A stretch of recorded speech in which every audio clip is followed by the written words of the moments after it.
وەختتان وەخێر خەڵکە کوردەوار و میدوارم لە هەر کوێهان ساق و سەلامت بن. ئەم شەو دەیبێتێکەکەین لەژێر ناوی مەسادیقی ڕەنج و باسێک لەسەر فیلمە قەتارە 13 دەقیقەی یۆما. جاروبار لەلایەنە دۆست و ڕەفیق و یار و کەسانێک کە بیسەری ئێمەن و دیبەیتەکان گوێدەن هەروەکو ئەزانن هەدەفە ئێمە لەم دیبەیتانە ئەوە بوو کە کۆمەڵگای ئێمە و ئەوانەی کە مخاتەبە ئەم مەتنە قەرارەگرن لە مشت و مڕێک لە بەرامبەر پرسیارەکان و مەسائلێک کە مەترەحەکرێت بتوانن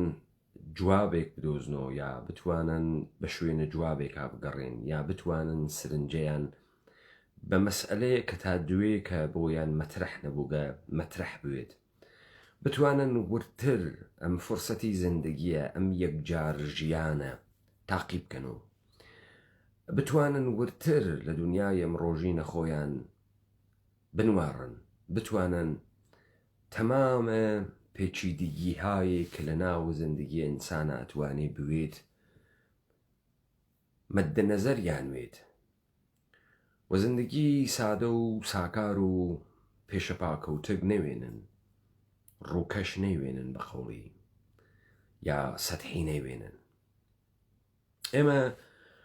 لە تێی دیبەیتایەکی فرا باسە ڕەنجەکانمان کرد باسە زاممان کرد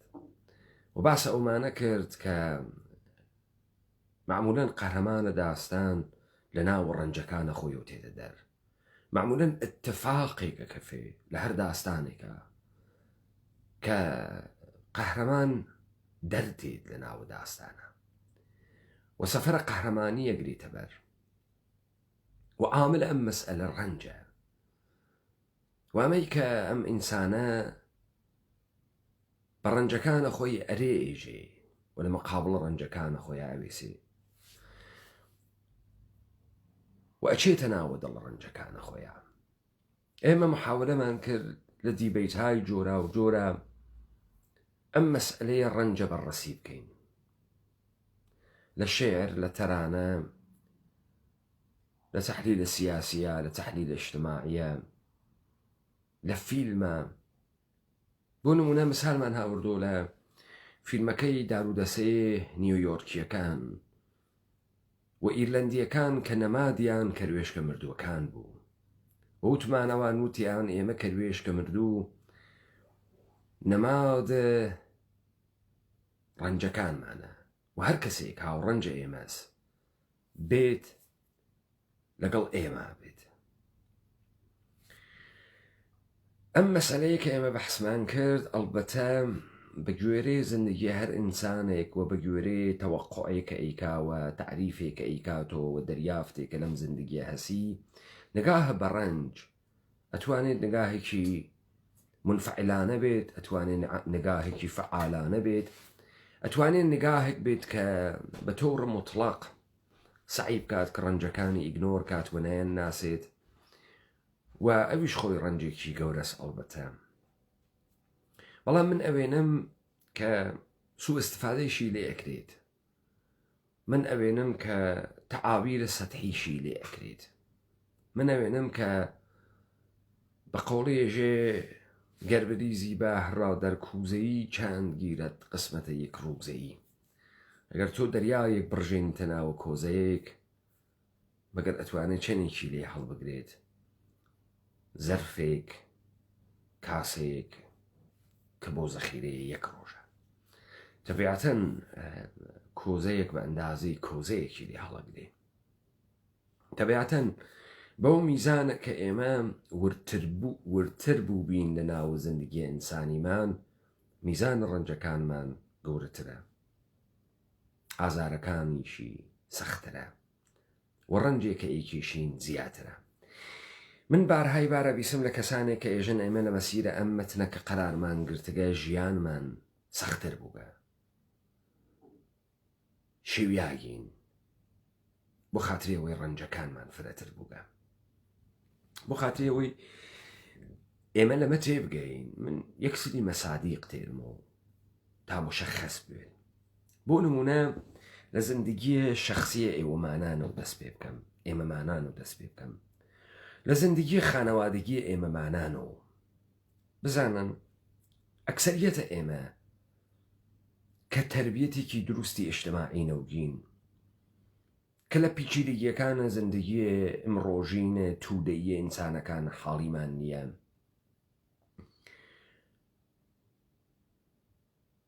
کە لەسەر سادەگی و ئیهمالکاریە خۆمان ئەنوارڕینە مەسائل لە توو لە زندگی ئیجتیماعی خۆمانە ناو دڵە خانەوادەکانمانە مەسائلێک ئەوێنین کە خۆمانی لێ گێرەکەین یا ئەسڵەن نایوێنین یا ئەگەر ئەیوێنین خۆمانی لێ گێرەکەین بۆ چون نەمانگەرەکە لەگەڵ واقعیەتەکە ڕوبەڕووبووینەوە چون فکرەکەی نەگەڵ لەگەڵ ئەم واقعیەتە ڕوبەڕووبووینەوە کانونە خانەوادەمان لە یەک ئەپاشێت ڕابتەی باوکو فەرزەنی و دایک و فەرزەندی نامێنێت ڕابتەی برا و خۆیشکی نامێنێت مثال بدەم مثال ئەگەر گورت بوونەوە لە ناوە ڕەوابەتە ئیجتیماعیە ئەوێنن ئێوە فرە خانەوادە هایەک ئەوێنن کە لە ناو ئەم خانەوادە لە بینە مناڵەکانە ڕقابەت هەست لە بینە براکان و لە بینە خۆشکەکانە ڕقابەت هەست تۆ ئەوێنیت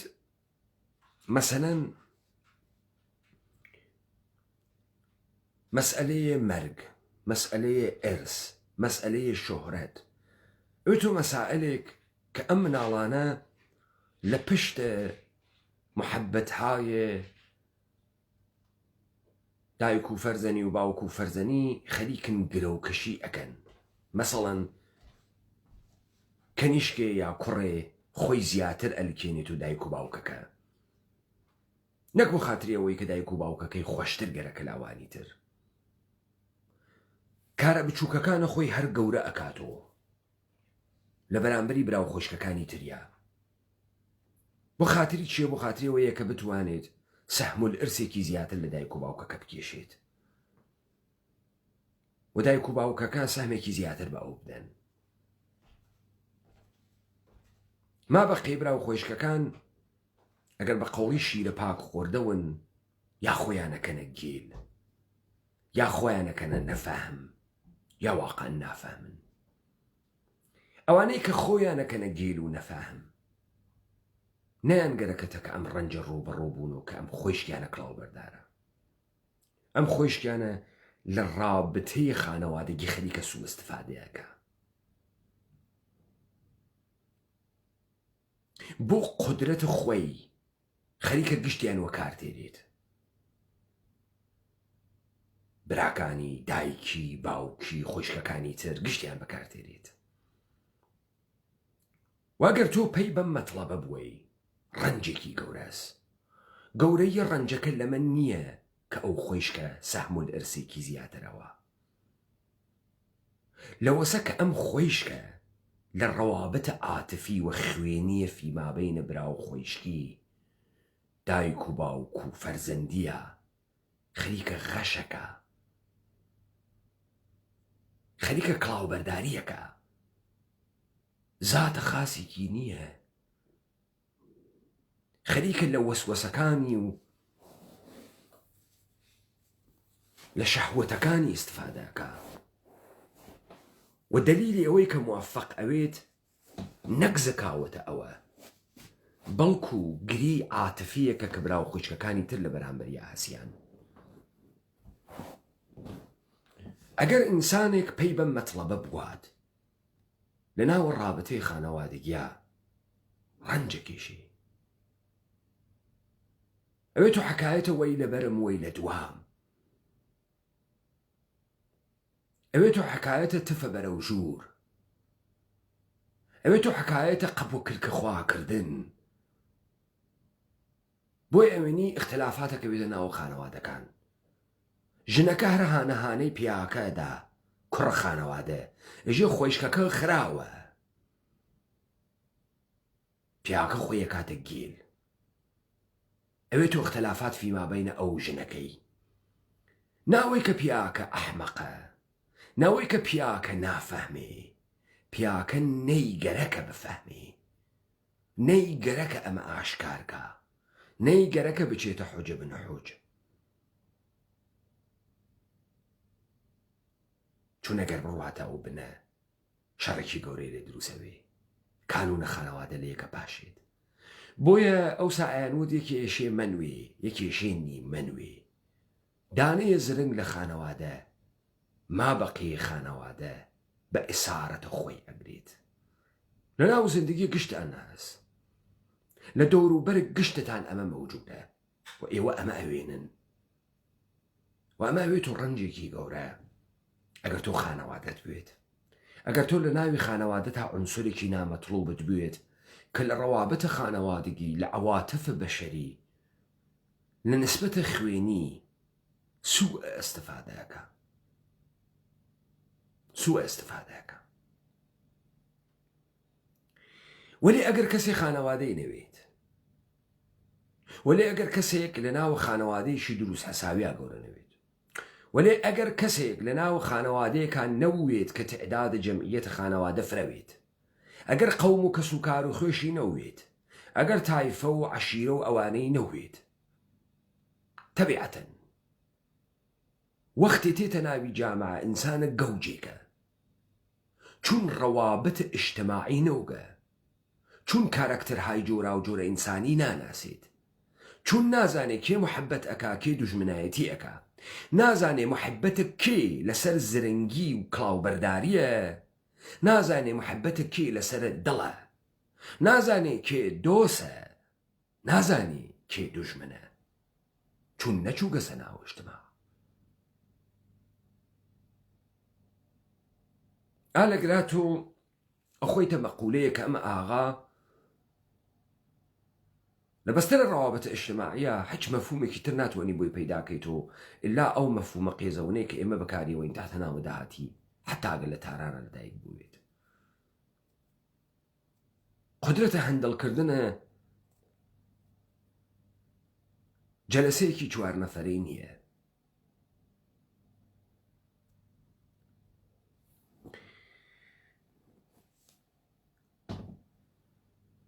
بۆ خاتری ئەمە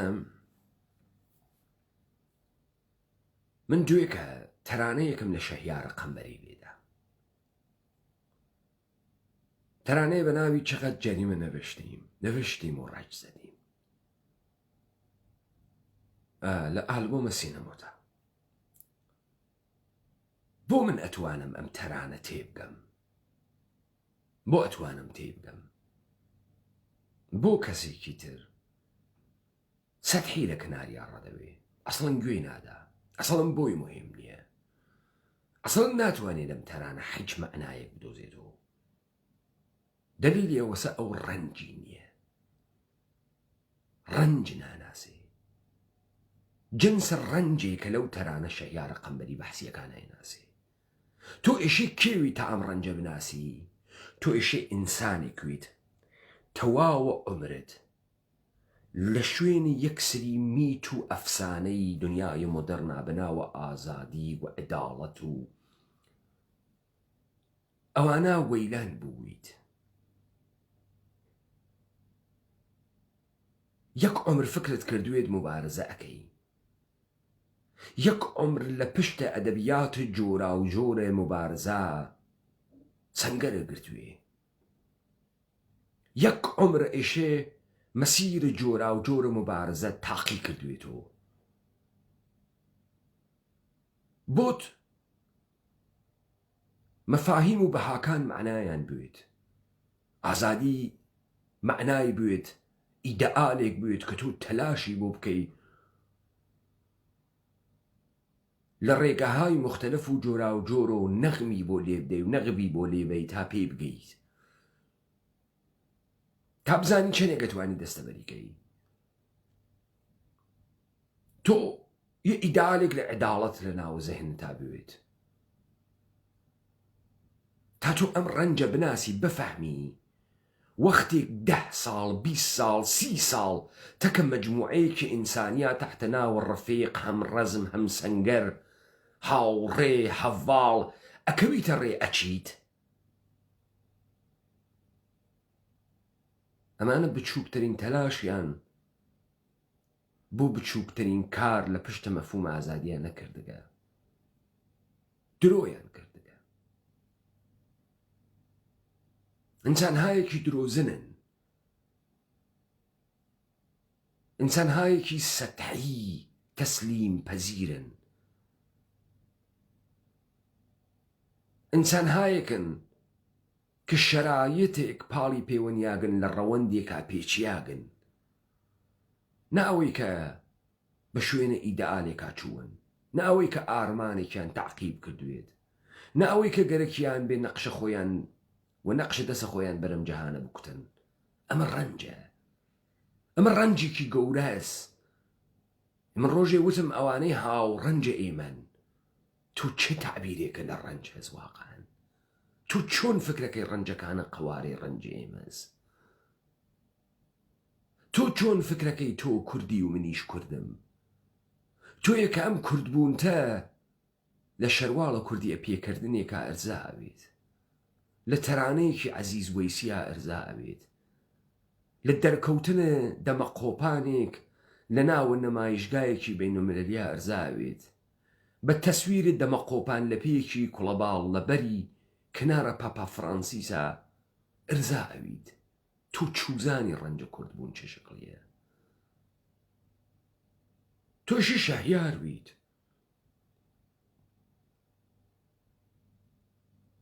ڕەوەندێک لە زندگی ئیجتیماعیت و حیاتە ئینسانی تەجروبە کردوێت و سیاسی، ئاوارەیە کە بوو بیت بە قوژبنەکانە ئەم دنیا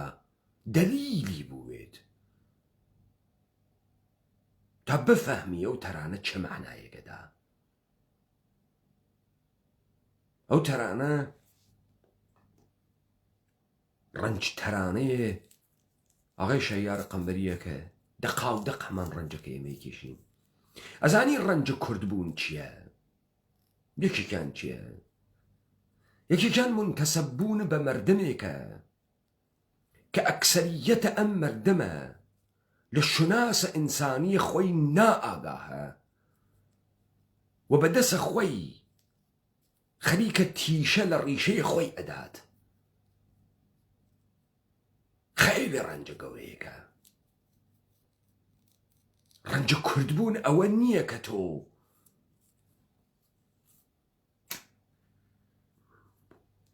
سرودە ملیت نییە. منتەسەببوون بە مەجموعەیەکی ئینسانیە کە ئەنواری پێیە تەمامە حرەکاتە باو و مۆدە ناوی ڕەزاڵەت تەولی دەکا، هیچ گوزارشێ لە شەرافەتی نادات و ئەمەوێت ڕەنج بۆ تۆ.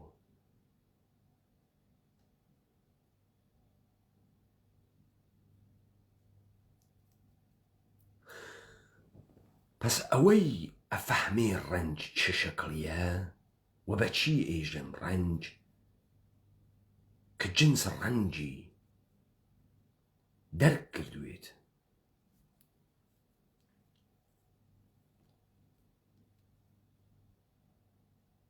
منتەسەب بە مەجموعەیەکی ئینسانی بوون کە ئامدانە، کە ئاگاهانە، تەنی داگە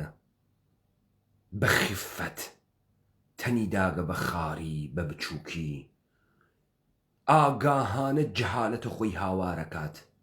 دەردە خێلی گەورەیەکە، ڕەنجە گەورەیەکە، خەیلی ڕەنجە گەورەیەکە. تەبیعەتەن تۆ ڕەنجە کوردبوون ناکێشیت، هیچ ڕەنجێکی نییە بۆت.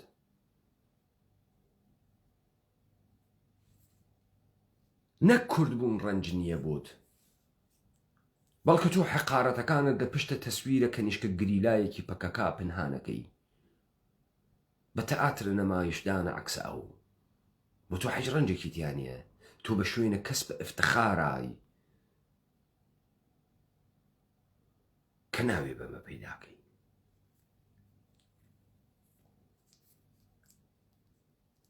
ڕەنج کەشیەکەی کێشێت کە بفەهمێ غرور یعنی چی،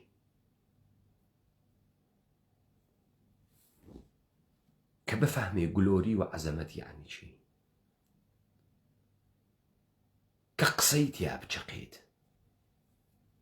کە ئاروونەنگی بوێت، کە شەرمی بوێت.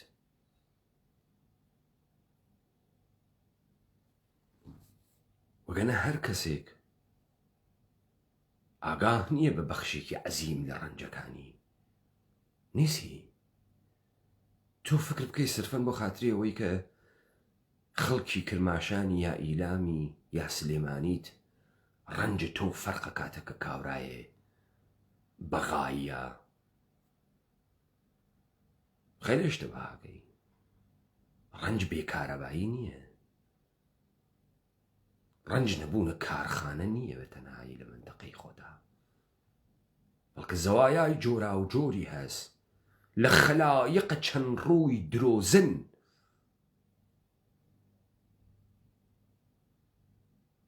لە جامعەیە نەبوو گەهاڕیاگێک کە تۆ خەتاب قەراری ئەدەی و جامعەیەک مەوجود نییە،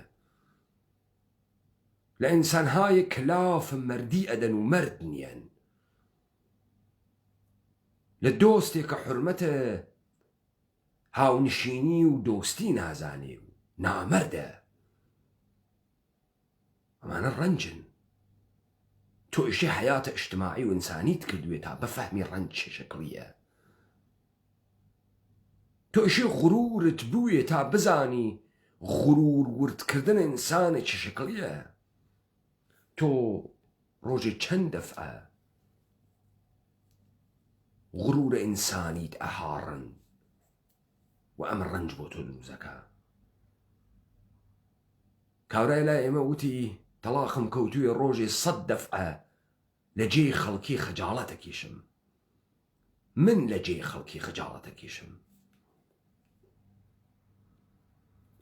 من لە ڕەفتار سووکە مەردم خەجاڵەتەکیشم.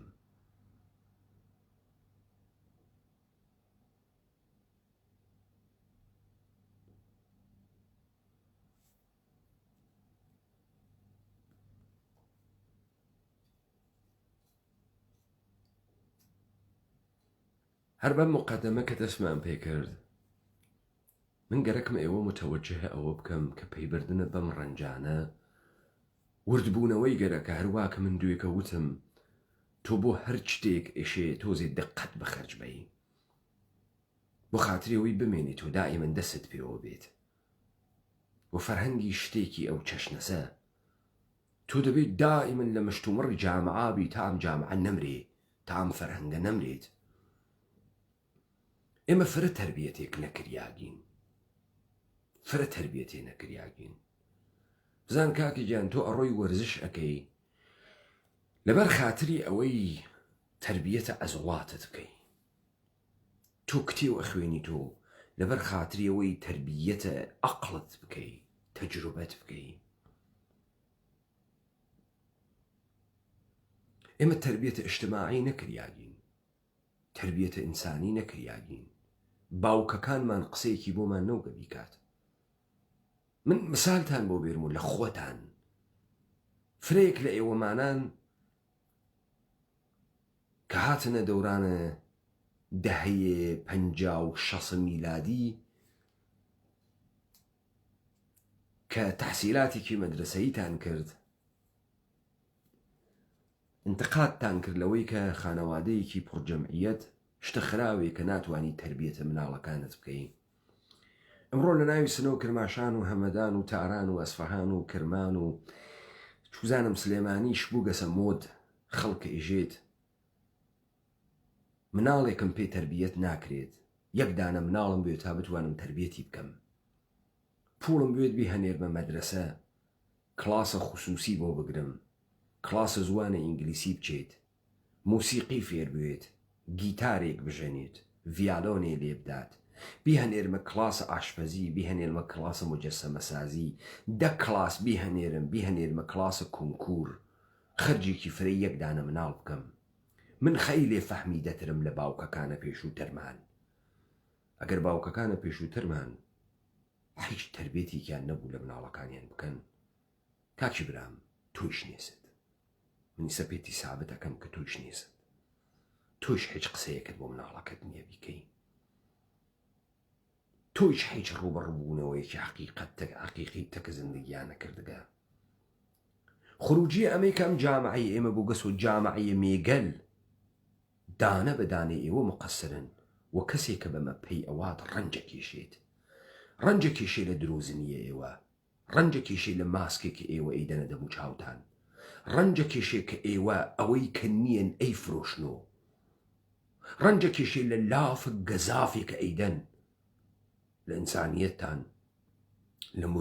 مرۆوەت و جوامێریتان لە ئەقڵ و سەوادتان لە مهمبوونتان لە محەبەتتان فقط کابرایەک ئەفەهمێ کە خۆیشکەکەی براکەی کڵاو ئەنێتە سەریان کە زەمانێ تەشخیص ئەدات ئەم محەبەتە وا بە باوک و دایکەکەی ئەیکا زاهریەوە دروزنانەس و ئەم محەبەتە زەمانێکە دەقیقن وەختی نیازێکی هەست تێدەم کارە ئەکات وەختی گەرەکی کڵاوێکی گەورە بنێتە سەری خانەوادە تێم کارە ئەکا ئەو وەختە خەیلی زەجرەکێشی وەلێ فرێک لە ئێوە قودرەتە تەشخیصە ئەمدانە نییە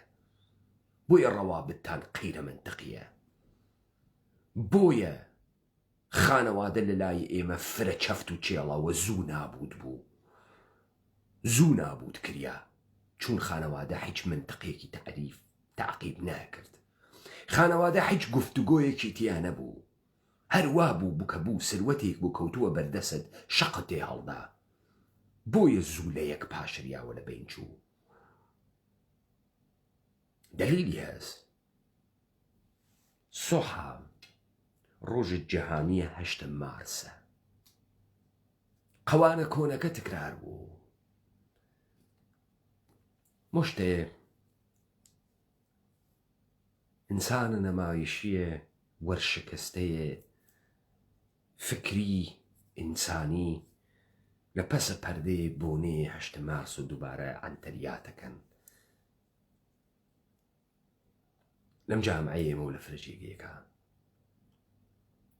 ولی من بە پێچەوانێوانەم شەو گەرەکمە بەحسێ بکەم لەسەرە فیلمێکی وەستەم بە ناوی قەتاری 3 دقیقەی یۆما کە ڕەسەڵ کرو تێبازی کرد ئەم فیلمە 2 جار دروست کردیاگە 1957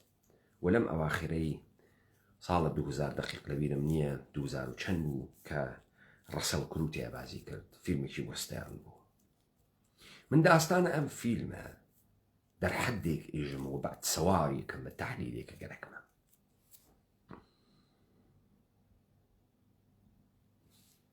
داستانە فیلم داستانە 2 کارکتەرە 2 کارکتەرە سەرەکیە فیلم کە شاوەرزی بە ناو دەن و سەرگروهە چەتەی ڕاهزەنێک بە ناوە بەن ڤین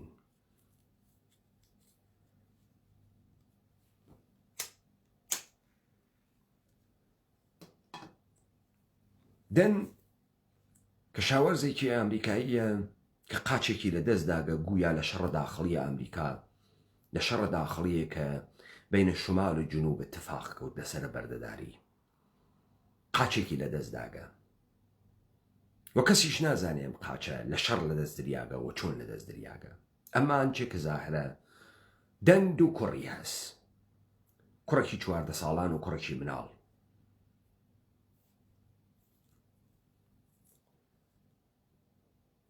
مەزرایەکی هەست کە مەزراکەی قەرزارە چون وشکە ساڵیە چەندین ساڵە وشکە ساڵیە و ئەم قەرزارە بە کۆمپانیەکی بە بڕۆکرێکی گەورەی ئەمریکایی و ئەمە ناویشیان لەسەر داگرتگە و ئاغازە فیلمەکە بەمە دەست پێیەکا کە ئەو کۆمپانیە 2 نەفەرە هەنێرن و پەچەکەیە ئاغای دەن ئەسووتێنن دەن بە ئەسلحە تێتە دەرەوە کوڕە 14 ساڵەکەی ئەسپەکان نجاتەدا کوڕەکەی گەرەکی تەقە بکە باوکەکە نەیاڵێ تەقە بکە وێژێ بابا بۆ تەقە ناکەی تۆ لەگرا اتفاقێکە وێنی کوڕە 14 ساڵە لە تەسویرە باوکە زەعیفی کچتێ بە ناوی شەرافەتی نییە قینی تێ باوکی بە ئینسانێکی تەرسە زاورەزانی ئینسانێکی مەسلحەت چی زالوویە کە گەرەکی فقط زندگی بکە بە هەر قیمەتێ بە هەر ڕەزاڵەتێ و ئەوەی کە پێویستە کە باوک بوێ بە ناوە شەرەف نیسی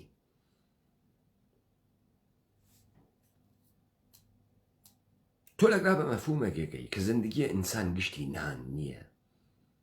ئینسان بۆ زندگی اجتماعی خۆی پێویستی بە فرە شتێکەس نیازە ئەووەڵیەکە نانە زندگی وەرێ گشتی نان نییە دەن لە نەگاهە مناڵەکەی ئەفەهمێ کە بە عنوانە باوک هیچ جەذابێتێکی بۆم کوڕی نییە و حتا بگرە لە ناوە دڵە خۆشیان لە ڕەوەندە داستانە مەشکوکە لەوەی کە هیچ جەذابێتێکیشی بۆ ژنەکەی بوێت لە بەرامبەری ئەمە بەنڤینە بەنڤین سەردەسەی چەتەکانە ڕەسەڵ کرد و بازیەکە لە نەقشیان ئینسانێکی ئارام لەسەرخۆ بەڵام جنایەتکار ئەسلحەیەکی هەست بە ناوی دەسە خوا بەن هەفتیرکێشێکی دەوانچەکێشێکی یەکجا سەریعە گاردەن کۆڵۆفتێکە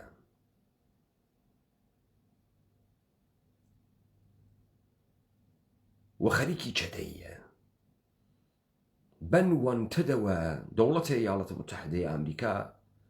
بۆ سەری جایزەی دانیاگە و 22 کاروانە دەوڵەتی بڕیگە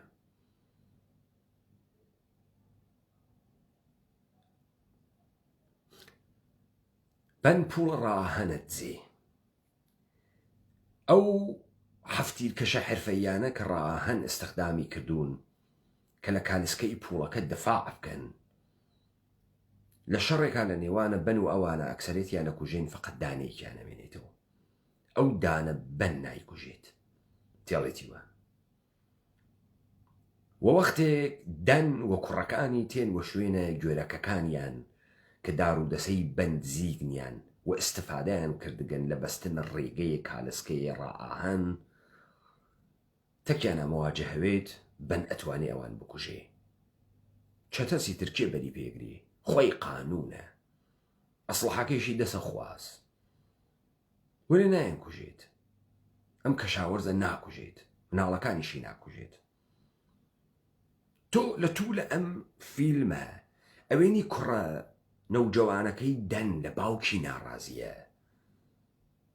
لە نەو ئەزندگی ڕەزیلانەی باوکی ناڕازیە لەمەی کە هەرکە تەعەڕوز بە باوکەکە و ئەم باوکە تەحەمولی ئەکا ناڕازیە لەوەی کە ئەم باوکە شەرافەتێکی نییە ناڕازیە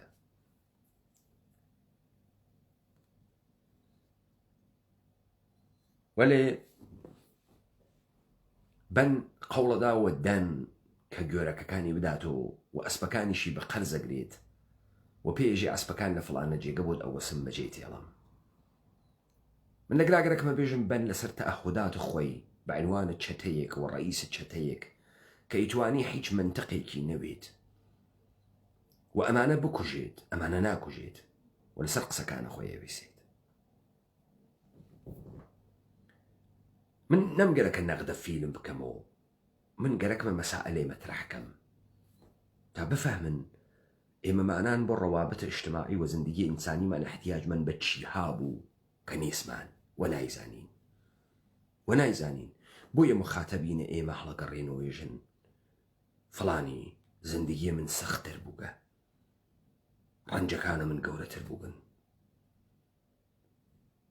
چون هیچ کەسی داستانی بۆ تۆ تعریف نەکرد هیچ کەسی بە تۆ نەیوت باوک بوون چه شکلیە کوڕ بوون چه شکلیە برابوون چه شکلیە هاوشاری بوون چه شکلیە قەوم و خوێش بوون چه شکلیە پێتی نەوت چه وەزایفێکی واتیە پێتی نەوت چۆن هەڵس و کەوتکەی چۆن قسە بکەی چۆن فکر بکەیتەوە چۆن ڕەوابەت ئیجتماعی تەنزیم بکەی بەنبووین ئەچێتە ناوە شار و لە ناوە بارێکا جەژنەگرن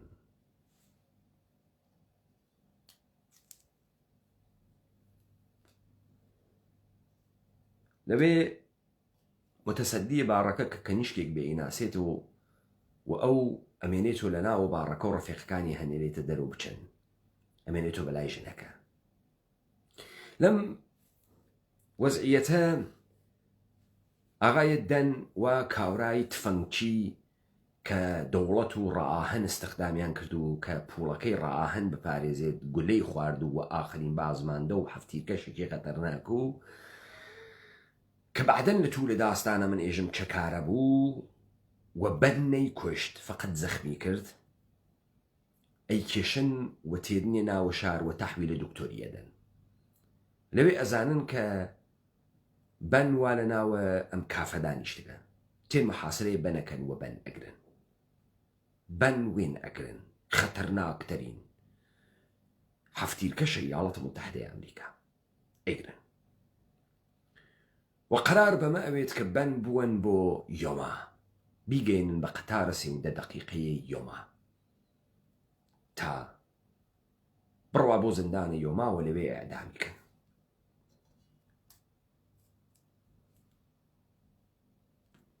بەر لەوەی کە بەن بگرن من تیکەیەکم لە بیر چوو دەن وەختی ها بە شوێنە ئەوەی کە بڕۆکرەکەەوە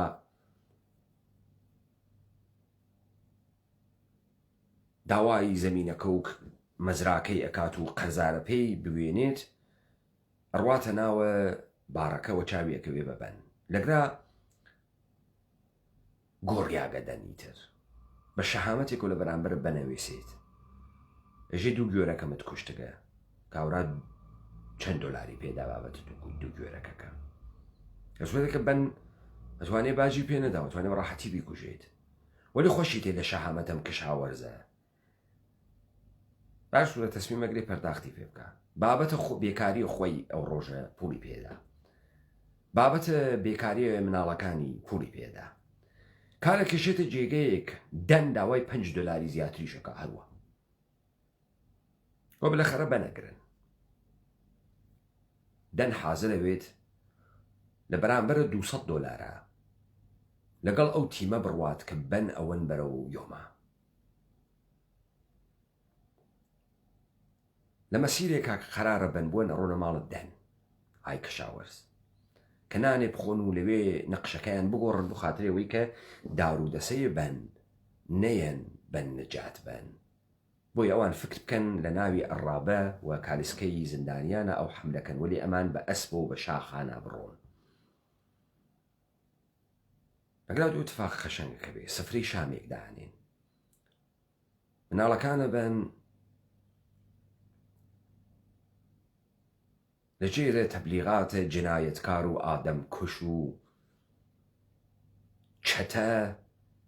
تەبیعەتەن خۆیان فرە بە ئەناسوورێکی موسبەت دەزانن وەساییەکەن باوکیان بە قەهرەمانە خۆیان بوێنن بە تایبەتی کوڕە بچووکەکە وەختێ بەن شروع کاتە نان خواردن ئێژێ ئەم ئاغا نەوێسیاکە ئێمە دوعا بکەین دایکەکەی بێژێ تۆ نەیگەرەکە خەڵکی فێرە هیچێ بکەی ڕۆڵەگیان ئێژێ بۆ دایکە مەگەر قاتەڵەکان دوعا ناکەن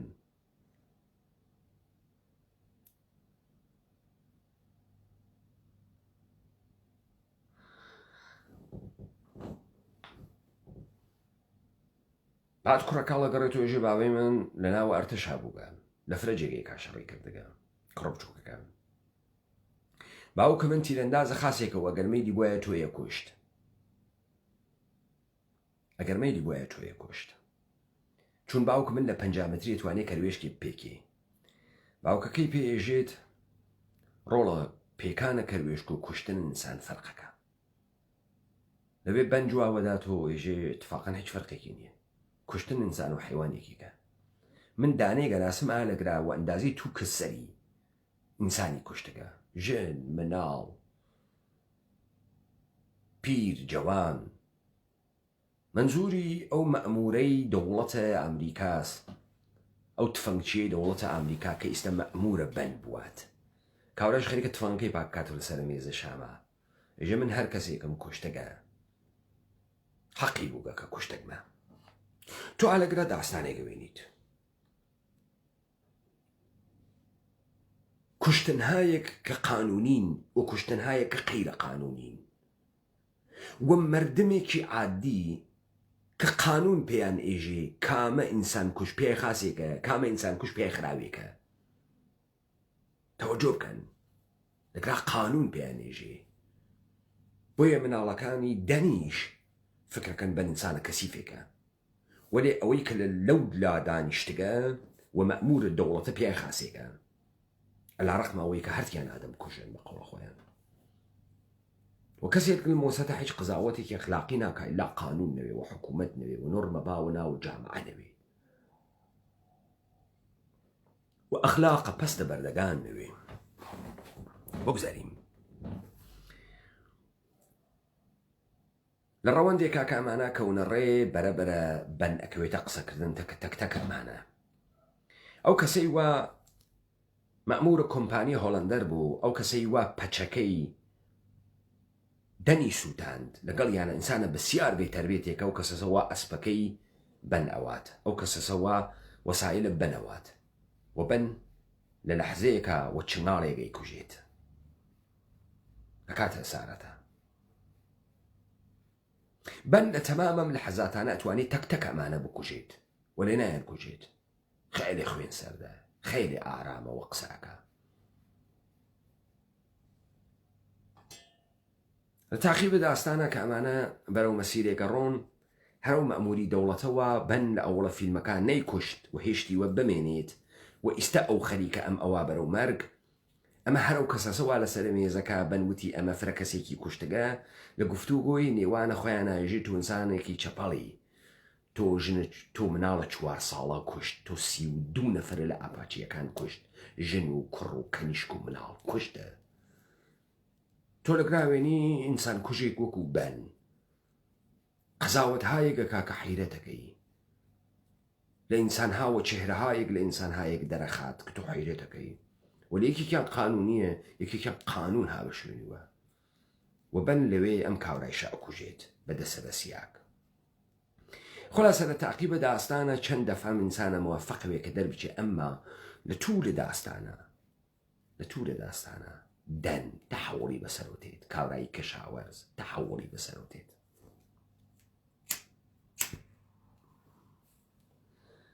تامەی کە ئەگەنە ناوە ئەو شارەوە قەتارەکەی 30 دقیقەی یۆما قەرارە بڕوە مارشاڵە شار تێتە کۆمەکە ڕئیسە ڕائاهەنە کە بەنیان هاوردگە بە 5 نەفەرەوە کە یارمەتیان بدادەم ئاغا سەوارە قەتار بکەن بێ مشکڵ بەر لەوەی گروپە گەنگەکەیان بگا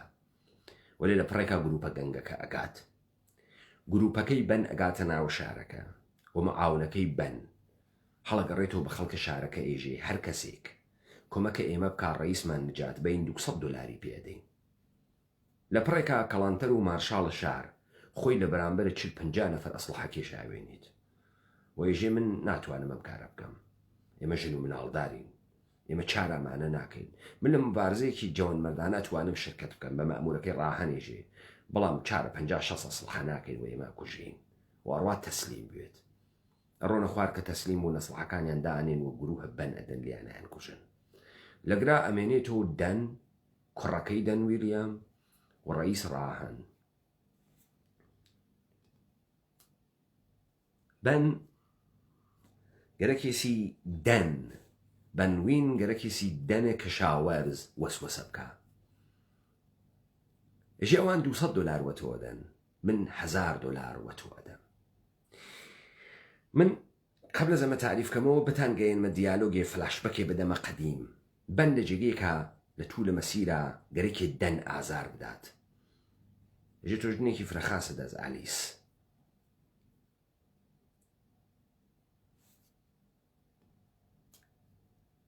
ئەو ژنی تۆ بۆ خاترە بێعورزەگیە تۆ زاجر فرەیەکێشی ئەو ژنێشی پیاوێکی بێت لە باسە خاسی بۆ بسێنێ کەم کار بکە تانەی لێداوە ئەو ئاغا ناتوانێت تەحملکە لە توولە مەسیرە ئەم ئاغایە دەنە کەشاوەرزە یەک پێ تەحوڵاتی بەسەر هاتکە لە ئینسانێکی مەسلحەت تەڵەبی حیز خەریکە تەبدیلە بێ بە ئینسانێکە بە شوێنە شەرافەتێک ئاگەڕێ کە نەیبووگە و لە پشتێ مشتێ درۆوە پنهانی کردگە کە لە تعقیبە ئەم داستانە ئەفەهمن ئەو قاچیشیە لە قارەمانێتیە شەڕ لە دەست نەداگە لە حیزە لە دەستی داگە ئەفرادە خۆیان تەقەی لێ کردەگە و ئەو ئەمێ پۆشتە کردگە لە مناڵەکانی چون نەیگەرەک بووگە تەسویرێک لەوە سەخیفتر لە خۆی بە مناڵەکانی نیشان بە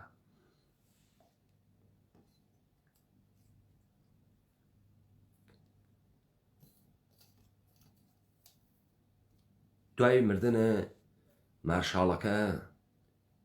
ڕئیس ڕاهەندێت ئێژێت وە دەنە کشاوەرز ببەخشن بەنڤین پێشنەهادە $1000 پێەکە ئێژێ بچۆ بەم $1000 زندگی دروستکە خۆت بکەوە گێر بچۆ پێیکارەت من $1000 پێدەم ئێژێ بەچی تۆ بە کامە کاغەستەوە بەچیت ئەعتماد بکەم پوڵە دەیژێ بە سوورەتە نەقدت دەمێ ئێژێ بڕۆم بە خەڵکی بێژم چی بێژم تۆ پەڕیتە ملم من و نجاتە بوو منیش هیچم پێ نەهات و خەڵک ناژێم پورتە لەکوێ هاورد لەگرا سوالێکی گەورە دروزەکە بۆ خۆی یعنی ئەم پوڵەی کە تۆپەم بە منیە دەی دروسە فرەس دروسە $1000 وەلێ ئەو شتەی کە من گەرەکمەتیان نییە من یەک شتێتر هاوردگمیاگرا لە توو لە ئەم مەسیرە من شتێتر تعقیبەکەم من پولی تر تعقیب ناکەم دروسە پوڵ مهمە ولی پولی تر تعقیب ناکەم ئەمە وازح نایژێتی تا من پێیتان ئێژم لەکوێ وازە هێژێتی لەکوێ معنا پەیاکە لەم جێگەکە دوای ئەمە کە پیشنەهادە بەنڤین قبوڵ ناکات کابرای ڕئیس ڕاهەن تێژێمە کارمان تەوا بوو تۆ لە نەزەرە ڕاهەن و ئاغای دەنە کشاوەرز هیچ مەسئولێتێکت نێ لەسەر شانە ئێمە گشتمانە کوژن باشترە کە بەنڤین بەردەین و گیانە خۆمان نجات بین و ئەو بڕوات و کاری بەسەرمان و نەوێت و من $200 تۆ ئەدەم کاورایژێت تۆ منم کاوراخ ئەگەینمە قەتارەکە وەلی تۆ ئیشێ $1000 بیت و خانەوادەم ئەگەر من مردم تۆشە هەواست بێت زەمینەکە لە دەست ژنەکەم دەرنێرن و ئاو بگا بە زەمینی ژنەکەم ئشی هەواست بێ و ئەم قەوڵانە بە من بێ ئیژە قەوڵت پێدەم تۆ لەگرا ئەفەهمی جگێ لە ئەو پوڵەی کە گەرەکێسی هەرەو $1000 کە قەرار بوو بەنڤین پێ بدات ئاغای دەن بە شوێنە گلۆریەکە ئاگەڕی بە شوێنە عەزەمەتێک ئاگەڕی بە شوێنە تەسویر و پەیکەرە قەهرەمانێکە کە باوکە سەمبولە کوڕەکانێسی ئەگەڕێت کە شوویە باسەلابەتە بۆ ژنەکەی ئەگەڕێت شوویە کە شەرافەتیشی هەست باوکێک کە شەرافەتیشی هەست باوکێک کە قودرەتیشی هەست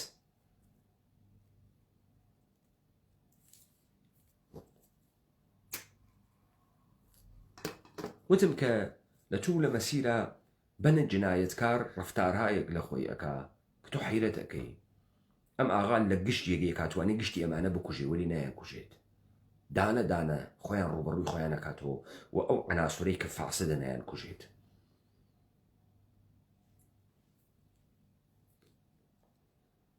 ولیام کوڕدەن هەڵەگەڕێتەوە بە بەنڤین نێژێت تۆ بارها ئەتوانی ئێمە بکوژی وەلی ئێمە نەکوشت بەنە ئێتراف ناکە ئێژێنە من فرسەتم لەوە ناتانم کوشت ئێژە تۆ لە کاتی سۆرخوستەکان ناتوانی ئێمە بکوژی وەلی نەتکوشت ئێژە ئەسڵحەم نەوتابتان کوژم ئەگەر وانە وایە ئەمانە مەتوانی گروی جنایەتکاری ڕۆڵە ئیدارەکەم حاڵیتە فرسەتم نەکرگە بتان کوژەوە ناتانم کوشت نەیگەرەکە تەسویرە زەعیف لەوان نیشان بداوە تەسویرە قەوی لە خۆی نیشان بدا بۆ کوڕ 14 ساڵە نەیگەرەکە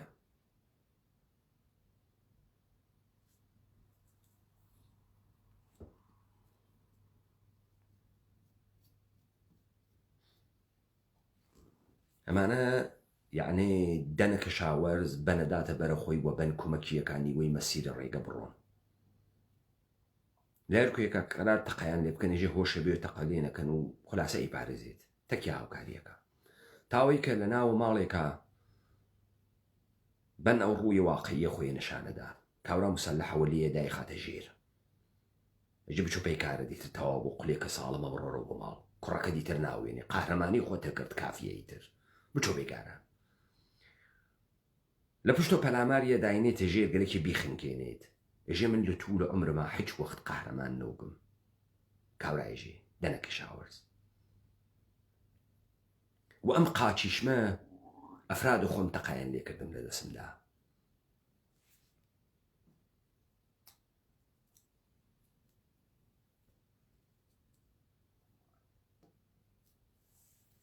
بۆیە نەمگەرەک بوو ئەم تەسویرە کوڕەکانم بیوێنن و لەگەڵم تەسویرە بوون ئەوێ بەن بەریەدات و تەکیا هاوکاریەکە تا بەن سوارە قەتارکە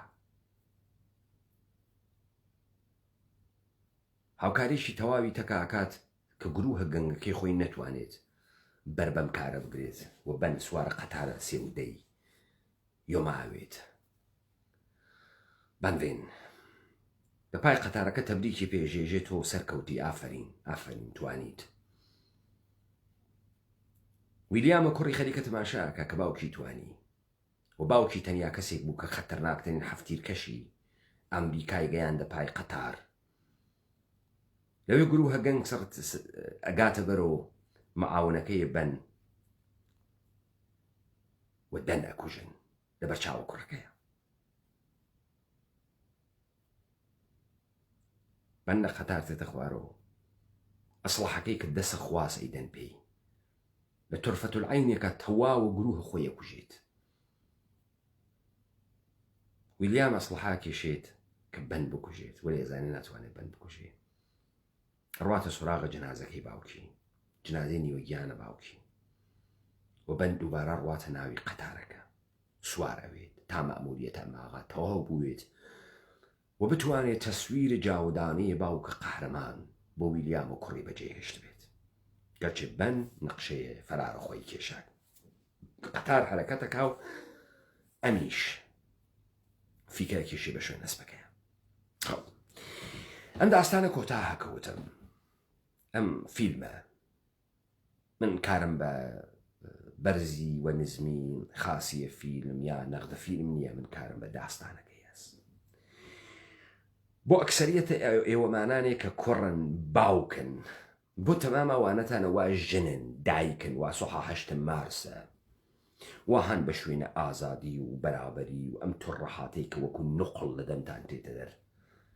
وەلێ نازانن یەک ئینسان بۆ زەندگی احتیاجی بە چی هەست بە چ شتایەک هەست من جەنایەتکارێکم نیشانە ئێوەدا کە ئەسڵحەیە کە حەملیەکە دەستی خوای ناوە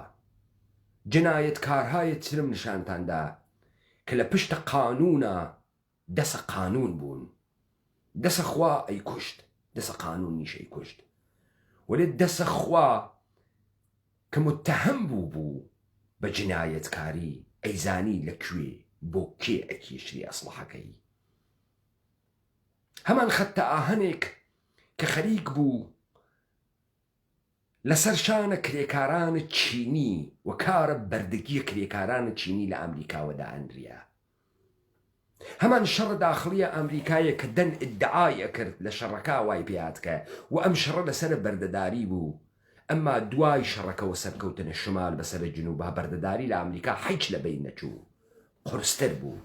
و بگرە چینیەکانیشیان هاورد بە ڕەوشێکی تر بەردەداریان کرد وەلێ بەنوین پوڵە شەرکەتە قەتاریە دزی پوڵە ئەو برۆکرانەی ئەدزی وا ئەمساڵت دەنی بە خاکە سیانشاندوو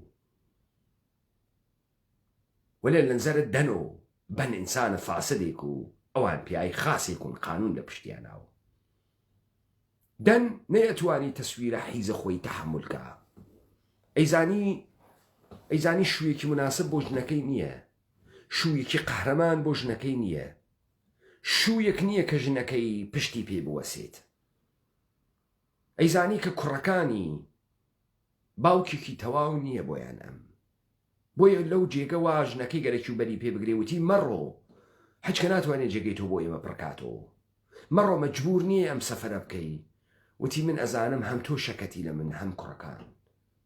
من ئێشێ ئەم سەفەرە بکەم تا زەندگیمان بگۆڕم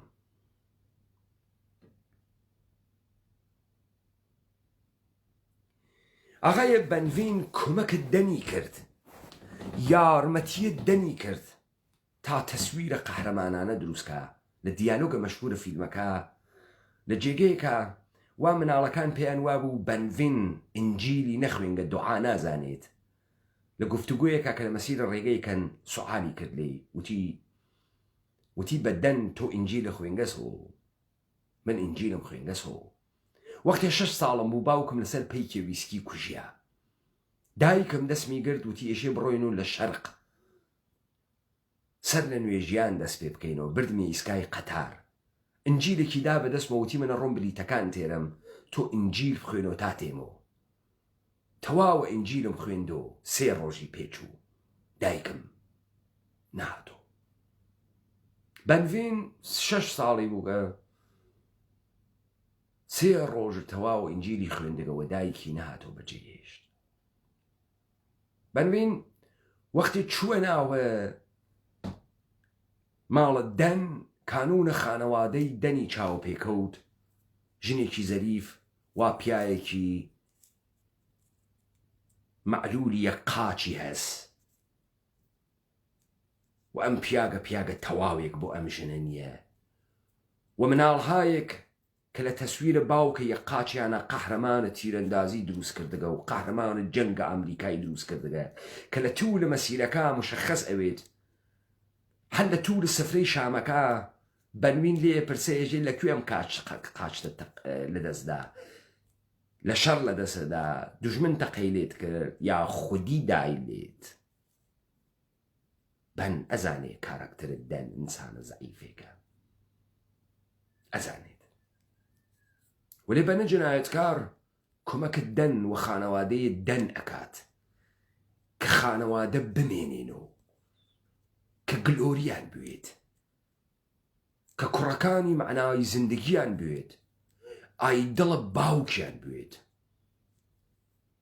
باوکێک کە تەسلیم ناوێت باوکێک کە شەرافەتیشی هەس نە باوکێکی عەلیل نە باوکێکی زەلیل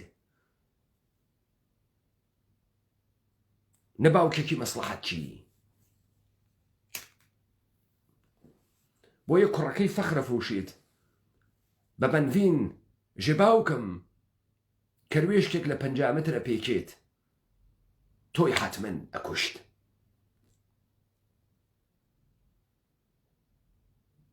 بەن لە توو لە مەسیرە پەی بە گەرمی خانەوادە ژن دایک مناڵهایەک کە لە دایک و باوکیانە قەهرەمان تەعقیبەکەن ئیدەئال تەعقیبەکەن ئەوێنێت لەو بەشەی وایەژێ باوکم لەسەر پێیکی ویسکی لە 6 ساڵەگیان مرد خۆشی تێ لە تەلاشێک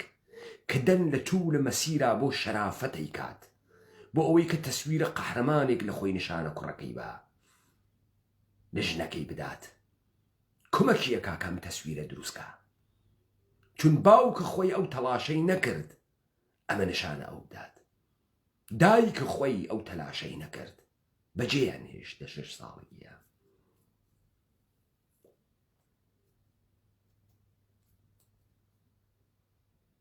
ئەفەهمێت ئینسان هەر جۆرێ بوێ گەورە ئەوێت هەروە کە بەن گەورە بوو بێ دایک و باوک بووە بەهترین هەفتیرکێش بووە بەهترین لات و گۆندە کەس لەسەر دەسینەوە گەورە بوو بەڵام نە دایکی بوو نە باوکی بوو بەن ئەفەهمی باوک بوون یعنی چی دایک بوون یعنی چی هاوسەر بوون یعنی چی بۆیە وەختی پیاگێکی یەکپێ ئەوێنێت کە عەزم و ئیرادەی کردگە خۆی بگۆڕێت عەزم و ئیرادەی کردگە سەفەرە قەهرەمانی بچێت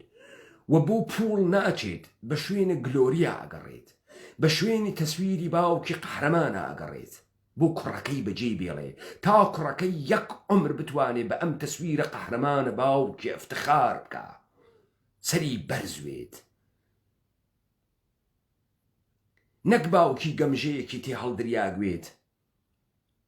ئەخە عەبە ئوجالان لە کتێوەکان وسابووی باوکم خوێڕی بوو خەڵک و کلکەی بۆ ئەورد لە ئاواگیەکەمانە ئەبە ئوجالان کوڕە ئەو باوکەسە بۆیە وەختێ گرتیاوتی دایکم تورک بوو بۆیە دەستپەروەردەی استخباراتە منتەقە بوو چون باوکی خوێڕی بوو.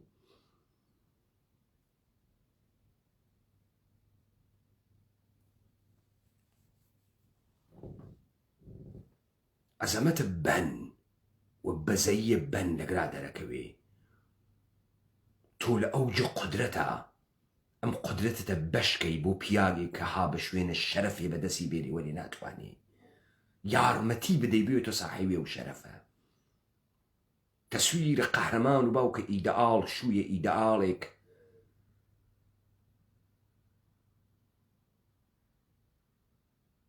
کە بۆ مناڵەکانی بەجێ دێری.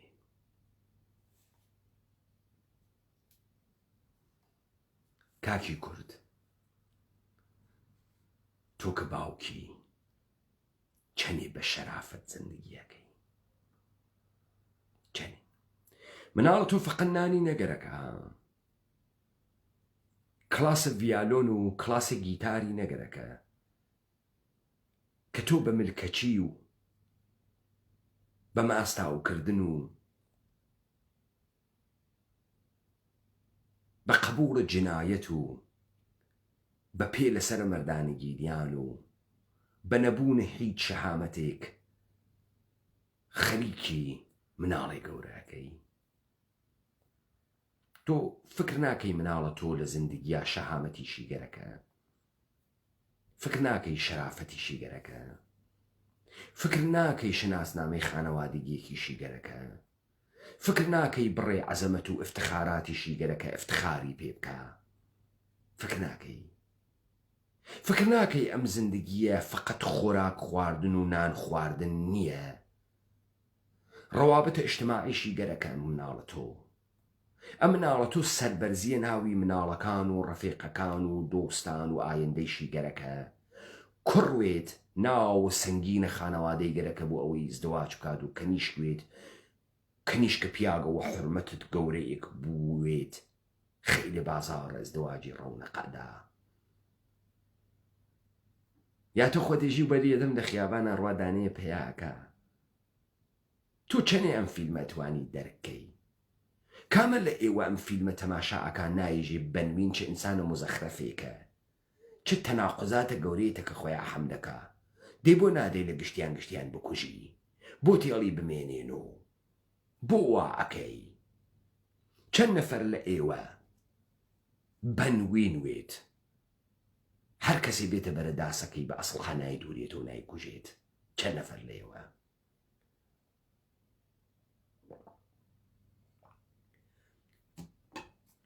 چەند نەفەر لە ئێوە ئەو کەشاوەرزەوێسە دەنوێت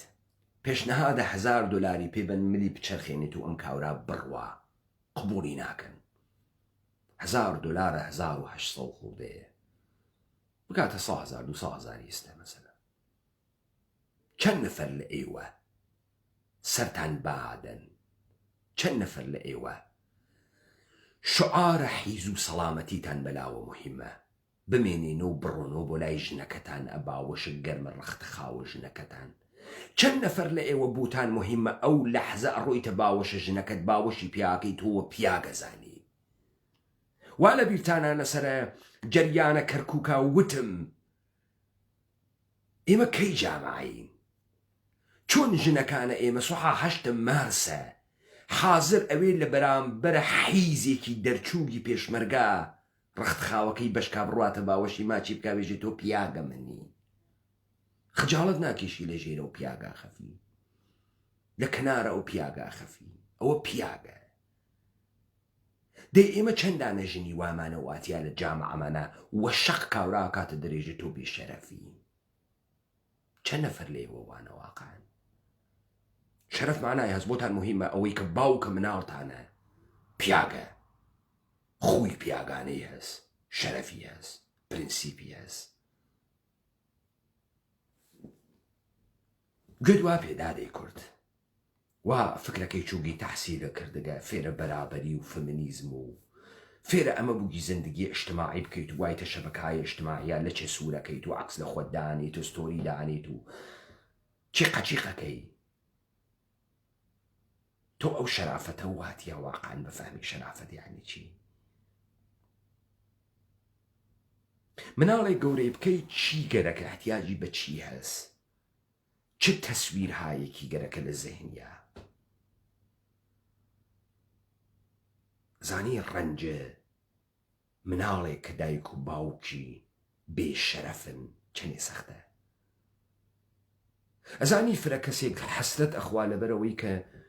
ناتوانێت ئەو شتانەی کە لایقێسی بەدەستی بێرە چون دایک و باوکەکەی سەخیف بوون وا لە بیرتانە من بەحسە شتێکم کرد بە ناوی تەبەقەی متەوەسط بەڵام وتم تەبەقەی متەوەسط لە جامعەی ئێمە دروست نەبووگە بەڵکو یەک قشرێک لە مردمە کورد کە شەرافەتێکی قەدیمی کوردیان پێبوو هەر کارێکیان پێ ناکری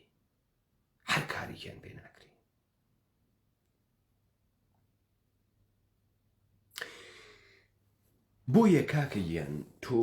فیلمە قەتارە 3 دقیقەی یۆما تەماشا ناکەی حەج وەخت لە جامعەی توە کەسێک فیلمێک بە ناوی قەتاری 3 دقیقەی یۆما دروست ناکە حەج وەخت لە جامعەی توە لە هیچ داستانێکە لە هیچ ڕۆمانێکە بەنڤین و دەنە کەشاوەرزی تیان نییە لە ڕۆمانەکانە بەختیار عەلی توە و ئەمسالە بەختیار عەلی توە کە ڕۆمانە بۆ ئەنووسێت حیز قەهرەمانە حیزی قەهرەمانیە بێشەرافەتی قەهرەمانیە نامەردی قەهرەمانیە خائین بوون قەهرەمانیە بە هەر قیمەتێمانەوە قەهرەمانیە حیزەکردن قەهرەمانیە بۆ ئێمە وەزع جامعەمانە زەجرە زانی یعنی چی ڕەنج ئەوەسە بۆ ملەتێ فیلمە قەتار 3 دقیقەی یۆما لێبەی ئەم ملەتە حەزی پێ نەکات تەقەی سەری بێت نەفەهمێت دەنە کشاوەرز بۆ فقەت ئیتر پۆی نەگەرەکە بۆ ئەم چتانە بۆ دانەیە ئەمریکایی حەداقل لە سریاڵێکە لە فیلمێکە معنی هەست تۆ لە هیچ کوێی داستان و چیرۆک و قسە و فیلم و ئەم مەحسوڵاتەی لە دنیای ئەمڕۆ تەولیدیەکە ئێمانە معنای نییە شعارە حیزی سەڵامەتی دەسە بێدەسەڵات نۆکەرە دەوڵەت بوون نۆکەرە قانون بوون حیزە پوڵداری پوڵ بەسەرتان و حاکم بووگە پس ئەوێنی کە ڕەنجەکان یەکێک نییەن جنسە ڕەنجە تۆ لە جنسە ڕەنجە من ناکە من قەتارە 3 دقیقەی یۆما ئەوێنم کاراکترە بەن ئەناسم لەحزە تەکیا زندگی یەکەم لە تەسمیماتێکە ئەیگرێت لە قەزاوتهایەکە ئەیکا لە ئەعماڵێکە ئەنجامی ئەدات لە فیشەکێکە ئەیتەقێنێت من دەنە کەشاوەرز ئەفەهمم من ڤیلیام ئەفەهمم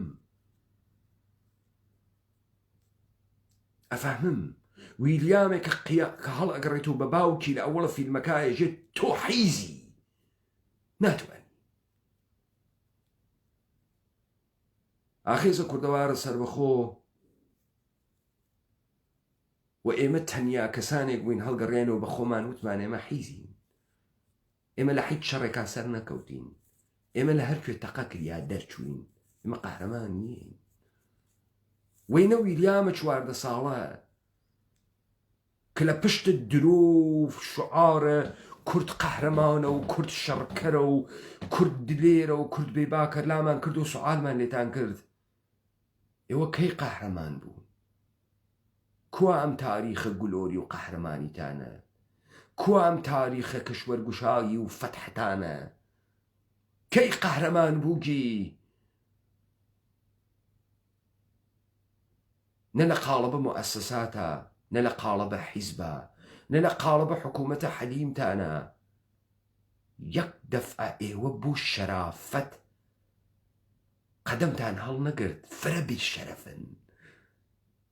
بۆیە لەلای ئێوە هیچ کام لەمانە معنای نییە بۆیە ئەم قسانە لە ناو جامعەی ئێوە نایخوا کاکی براتۆ فکر ئەەکەی باوکی دوو دانە داستانە نییە بۆ مناڵەکە تعریفیکەی مناڵەکەی تۆ لە ناو جامعەیەکی بێشەرەفا محاسرە بووگە فەرقە فیما بەینە شەرەف و بێشەرەفی نازانێت. بۆیە مناڵەکانتان کاولن، بۆیە حیز ئەخات و دز ئەخات و کڵاوبەردار ئەخات و زۆڵ ئەخات و تۆ چه میراتێکە هەست بۆی بەجێبێڵی؟ 2 ملیارد تمەن پوڵ، 10 ملیارد تمەن پوڵێکە معلوم نییە بە چه ڕێگەی بەدەسە هاوردە، بە شەرافەت بەدەسە هاورد، بە غرور و بە مەردانەگیت بەدەست هاورد. غرورت بوو یانەت بود؟ سوحا 8 مارسە ئەوانەتانە وا فلتە فمینیزمەکەن، چەنێ شەرەفتان هەست، چەنێ ئازادی میتە، بەرابەری میتە، ئەفسانەس، ئوستورە و ئەفسانەی دنیاوی مۆدرنە. ئەوەی کەوا حەیچ وەخت دوای قیامە فەڕەنسە مردمە ئوروپا پێی نەگەی، وەلی جوزە ئوستورەکانە دنیای مۆدرنە و بەشەرە مۆدرن ئەشێ تەعقیبی بکە. هەرو شعارانەی وا بە دیوارەکانە پەریسە انقلاب کەبیرە فەڕەنسە نووسریا، بەرابەری، ئازادی، عداڵەت. لە ئەو ساتە وەختەی قیامە انقلابە فەڕەنسەوە تا بە ئیمڕۆ بەشەرە غەربی، ئینسانە غەربی، ئینسانە مدعیە هەڵگرە حەقیقەتە مۆدرن، نەک بە ئازادی نەگەیی، بەڵکە ئەگەر لە قیودە کلیسا زاهرەن خارج بوو کەوتە ناوە قیودێکی تر، قیودە مؤسساتە بەرساختی سەکولارە کۆرپۆرێتی. بەڵام هەنووز فیلمێک دروست دەکەن، هەنووز داستانێک ئەنووسن کە پیاگێک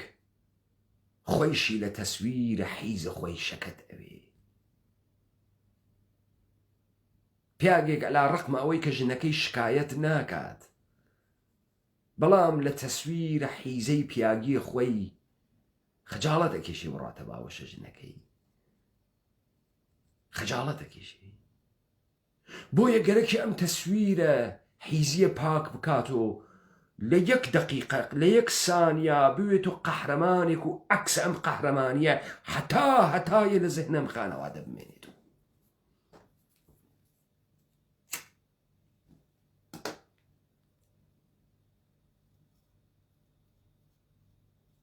جامعەیە شەرافەتی نەبوو لە لەجەنزار خۆیان غەرقەبێ، ڕەنج کەسێ ئەیکێشێ شەرەفی هەست، گوێدوا پێ کاورای بێشەرەف، تۆ ڕەنجێ ناکێشی، تۆ ڕەنجت بێشەرەفی ئەکێشی فقط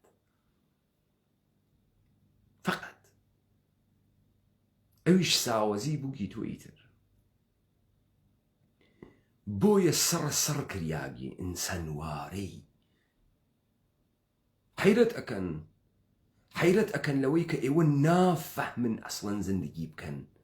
مناڵەکانتان لێو دوای یەخەتان پێ ئەگرن، لێو دوای شکایەت نەکەی بۆ فڕەیدامە ساڵمەندان، بۆ مناڵەکەم نایە هەواڵم بپرسێ بۆ فڕەم ئەداتە سەر خیابان، چون تۆ چەپەڵی هیچ تەسویرێک نییە لە باوک لە دایک ئەو مناڵە ئەو تەسویر جاودانەیە دایک و باوکە بەلای و مقدەس بێ، خەیلێ حیزی.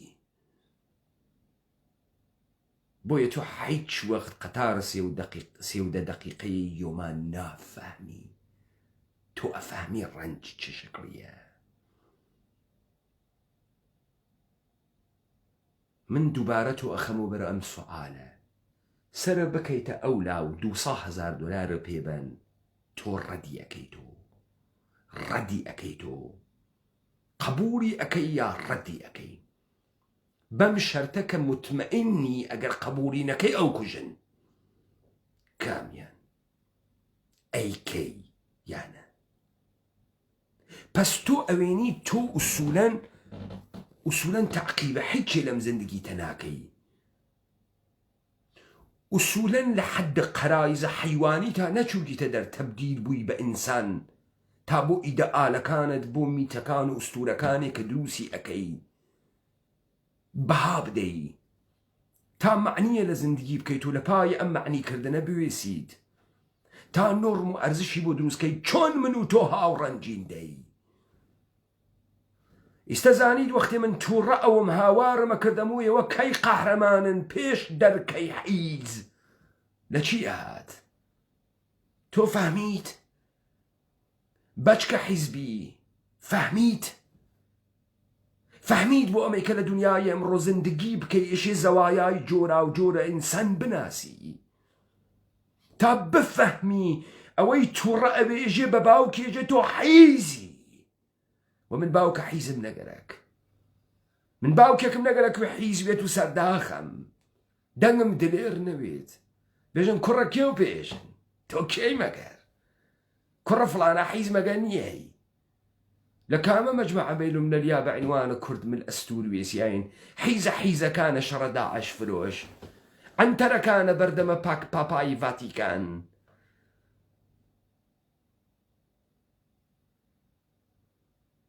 ئەگەر مەرگ هەدیەتێ وایە مەشایە سواڵتان کردایە مەرگ بدادێتان مەرگتان خۆشە و ئەمما ژنەکانتان من ئەوە نەم شەرافەت پێتان و نەدی نەمدی کاورای دزە حیزە بێغوڕور بکەیتە دەرەوە لە ماڵەوە بێژی توخوا تۆ پیاگی بێژی من لە باوەشە تۆ ناخەفم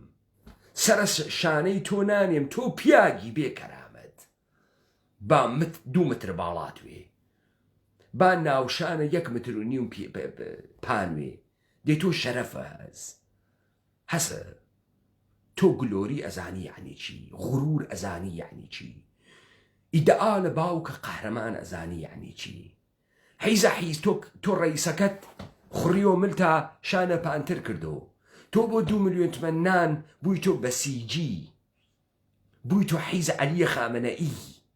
ماستاوت دنیا ئەەکەی بۆ ڕئیسەکە ماستاوت دنیا ئەەکەی بۆ مەحەلە بۆ ئیدارە ماستاوە دنیا ئەەکەی بۆ پارتی بۆ یەکێتی بۆ پەکەکە بۆ کۆمەڵە ماستاوە دنیا ئەەکەی نادروست بۆ خاتری ئەوەی کە 4 ڕۆژ زیاتر هەناسە بکێشی تۆ وەختێ نە غورورت هەزنە شەرەفت هەزنە کەرامەتت زندگی حیت معنایەکی نییە ئەم زندگیە بۆ ئیدامە ئەدەی حەیوان بۆ ئیدامەی ئەدەی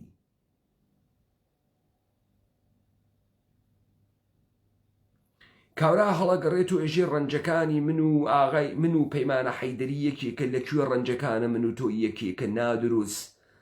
نادروست تۆ من مطمئنم نافەهمی بەنەکەشاوەرز بۆ کوژیا دەنەکەشاوەرز نازانی نایفەهمی بەنەزەرت دەنەکەشاوەرز کەر بوو ژنە زەریفێکی بوو بۆ خۆی داوە کوشت تۆ نایفەهمی بۆیە تۆ لە ناو زندگی تا وەحەیاتە فیلمی وا دروست ناکەی تۆ کێسەڵەکان ئەفرەن دروزەکەی کە نیشکی 10 ساڵەیەوە تەجاوزی پێکریاگە کاتێ بۆ مەستی ئەسپەکان دروزەکەی چیقەکەیوە دەوریا وا عیدەیە کۆڵبەرە بەچەبازی واتیە تۆ ئەوەیتە بەچەباز کۆڵبەر سەکسەتەکە حەیوانکەر ئەنتەرە بەردەمە پاپای واتیکان نادیاموراد تۆ ئەوەیتە بۆیە تۆ ناتوانی داستانە بوێ داستان تعریفکەیت و چۆن ڕەنجە تۆ وەکو کورد یەکێکە تەکە منە تۆ لە ئەوجە حیزی وەقاحەتە تەواوە وە خۆت ئێژی قەهرەمان وەلێ من لە تۆ فقەت حیزە و درۆزنی ئەوێنم ماستاوچیەتی و سەخافەت و بێئەقلی و بێغوروری و بێشەرافەتی ئەوێنم چۆن من و تۆ ڕەنجەکانمان یەکێکە تۆ لە پەسە پەردەیە ڤالنتاین و ڕۆژە باوک و ڕۆژە دایک و ڕۆژە ئیستەر و ڕۆژە جەهانیە ژن و ڕۆژە 8 مارس و 1 مەیە های وە شوێن جندەیە نەوە شوێن شەرافەتە چۆن ئەم زەجری من و تۆ ڕەنجی من و تۆ یەکێکە چۆن تۆ فکرەکەی ڕەنجەکانە تەکە منە یەکێکە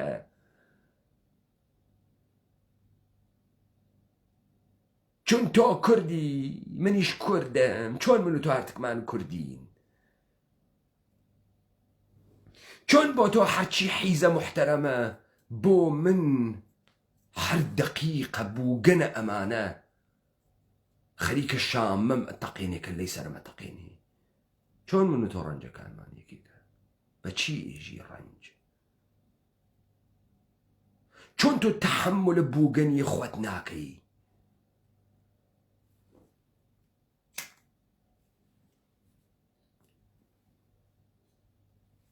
بەس تۆ ئەمێنی وەختی من هەڵگەڕیامە وتم هێزە پێشمەرگەی کوردستانتان هێزێکی حیزە،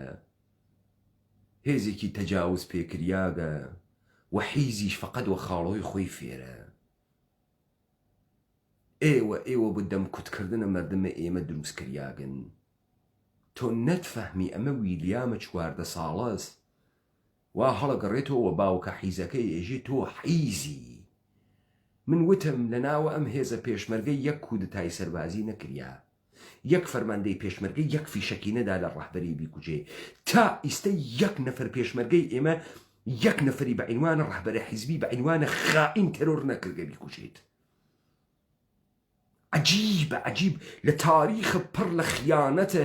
ئەحزاب دەستکردە دەسە کۆرپۆریشنەکانە منتەقە لەم سەرزەمینە ئێمە یەک پێشمەرگە پەیانەوەگە فەرماندەکەی خۆی بکوژێت.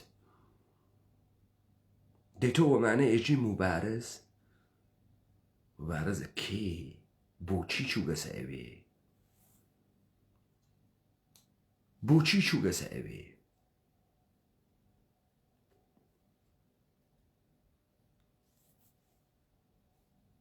مەتنە ئاخێزە کوردەوارە سەر بەخۆت تنە.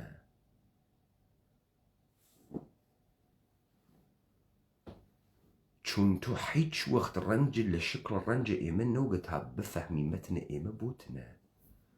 تۆ هیچ وەخت ناوی تۆ بەنڤین، هیچ وەخت تۆ هیچ وەخت لە ئەوج قودرەتە مەجال نادەی مەردم قەهرەمانی لە خۆیان دەرخەن. لە ئەوج قودرەتە ئەو بەخشەشەت نییە بێڵی کەسێک کە شەرافەتی گەرەکە وەلێ زۆری پێی ناگا یارمەتی بەی زۆری بە شەرافەت بگا و بمرێ. تۆ هیچ وەخت ناوی تۆ بەنڤین، هیچ وەخت ناوی تۆ دەنە کەشاوەرز. ئەم کاراکتەرانە لە ناو زیندگی اجتماعی تۆ غایبە.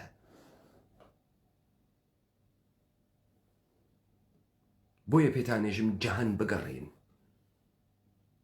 ڕۆمان بخوێنەوە، فیلم بوێنن تا بتوانن کوڕەکانتان تەربیەت کەن، تا بتوانن کەنیشکەکانتان تەربیەت کەن، تا بتوانن تەمامە ئەبعادە زیندگی ئینسان بناسن.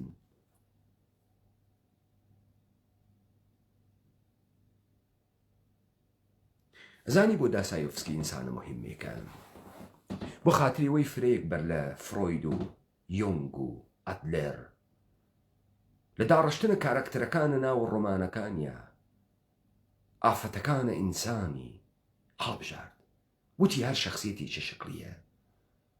وتی هەر واکنشێک کە ئینسانی نیشانی ئەدات لە کامە فعل و انفعالاتە دەرونی و تێت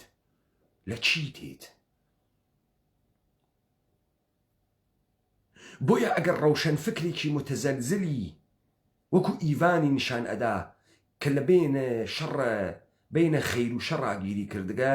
لە کەناریا سمردیاکۆفە سەرعی نیشانەدات کە فەرزەندە ناخەلەفە زنازادەی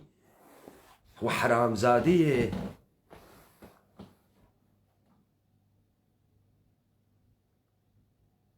فیۆدۆر پاڤلۆڤیچە کە تەنها بازوویە ئجرا کنندەیە تەفەکرات متەزەلزلە ڕەوشەنفکرە متەزەلزل زۆڵەزاکانە تەجاوز پێکریاگەکانن. فیۆدۆر داسایۆفسکی گەرەکە ئەمە بێژێت، گەرەکە بێژێ بازووی ڕەوشەنفکرە متەزەلزلە درۆزن حرامزادەکان حاکمیەتن، ئەوانەی وا بێشەرەفی و بێکرامەتیان بەسەریەوە داسەپیاگە. ئەمڕۆ ئەوانەی ئەنتەریاتەکەن لە ژێرە ناوە ڕەهەندە ڕەوشەنفکری ئەشاعەیە فەساد و سەرگەرمی و فەرهەنگە پوڵ و فەرهەنگە بێشەرەفی ئەدەن، زۆڵەزاکانە حاکمیەتە نسمردیاکۆفن وا بازوویە ئیجرایین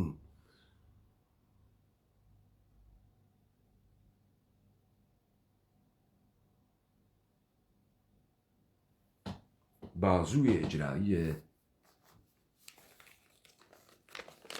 سڵتەیە انقیادگەرن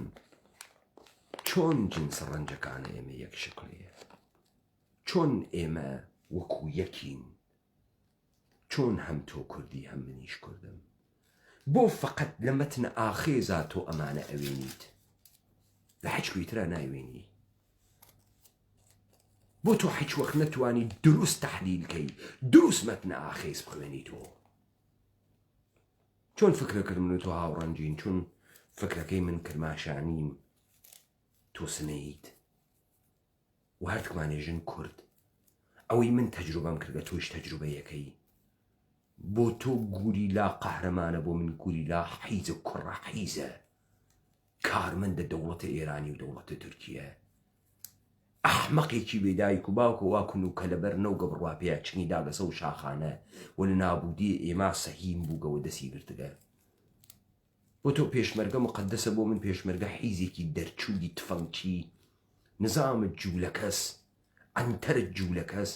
وا هاتکە بۆ خەساندنە ئێمە گەڵت دەڵپەنە خۆی دەرەخا کە من هیچ وەخت ئەزەمەت و گلۆریم بەم لیروە چاو پێ نەکەوت هیچ وەخت چاوم پێ نەکەوت ئەفەهمیت یا نافەهمی تۆ گەرەکتە نظامە بەینالمەلەلیە جەهانی ئیاڵەتە متحیدەی ئامریکا بێتە کۆمەکە تۆ کەی دەنەکەشا وەرزویت تەوەقعت کرد ئیاڵەتە متحیدەی ئامریکا ئەربابە گەورەت شەرم بیگرێت مەجال با تویش ئەلا ڕقمە ئەوەی کە هێزن نییە وەلی لە خۆت شەرافەتی بنوێنی تۆ کەی شەرافەتە بوو لەبیرت تێ دۆناڵد ترامپ پێتانی وت ئێوە لە هەر کوێ شەڕ بوو دەرەچوون عەکسدانە گرت لەبیرت تێ وەلی ئەمە ناچەقێتە تۆ وەزانی تۆ ئەمە نافەهمی چون دەهاتیت بۆ تۆ پوڵ لە هەرچی شتە مهمترە چون دەهاتیت برسیت ڕۆحت برسیە تاقیر بووی بۆیە ئادلەر عوقدەی حقارەتی لەسەر مرد لەشەر پیاگە ژێرزەمینی و دەستنووسەکانە پیاگە ژێرزەمینیە داسایۆفسکی دانیا لەوێ عوقدەی حقارەتی هاوردە دەرەوە تۆ هیچ وەخت کاراکتەرای پیچیدەی واتەنەوە ئێوە گشتان پڕن لە حقارەت ئێمە ئەوە ئەوێنین ئێوە غوروریشتان نییە شەرەفیشتان نییە نە پیاکتان نەژنتان بۆیە ڕەنجەکانە ئێمە شکڵی یەکتری نییە بۆیە تۆ من نافەهمی مەتنە ئاخێز نافەهمی لە داستان نافەهمی لە کاراکتەرە جۆرا و جۆر نافەهمی تەوەقعۆت دەکرد حیزە نظامە بەینالمەلەلی وەچی بێتە شوێنت ئەوەی کە دەرپێ لە پێەکەنی دەرپێ لە پێکەندن شەرافەتە تۆ کەی دەنەکەشا وەرزووی تەوەقعۆت کرد ئەلا ڕقمە ئەوەی کە قاچێکە پەڕیاگە ئەلا ڕقمە ئەوەی کە قەحرەمان نییەی وەلی گەرەکتە شەرافەتێ بەجێبێڵی بۆ مناڵەکانتان تف لە شەرەفە نەبووکتان کوا ئەرسیەی شەرافەتی کە بەجێتان هێشت بۆمان کوا بەجێتان هێشت بیرتان لێ کردو ئەرسیەیەکی بە شەرافەت و بۆمان بەجێبێڵن ناومان بۆ بەجێبێڵن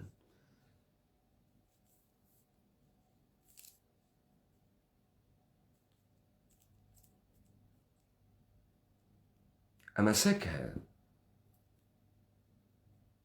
وەختی تو بەحسە ڕەنجەکەی کاوراتی ڕەنجیش بە لەجێن ئەکێشێت کە گویا من و ئەو ئەفەحمین ڕەنج چه شکڵیە دیتە من فەحمیم ڕەنجە شەهریار چه شکڵیە فەحمیم تۆ کەی لە توو لە عمرتا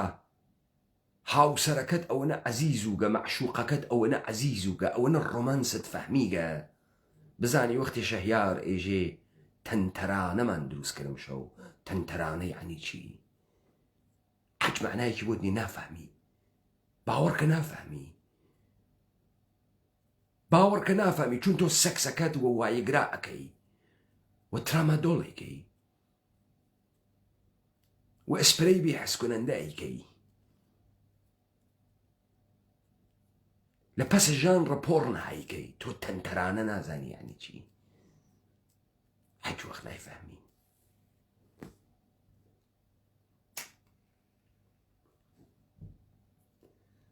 فکرەکەی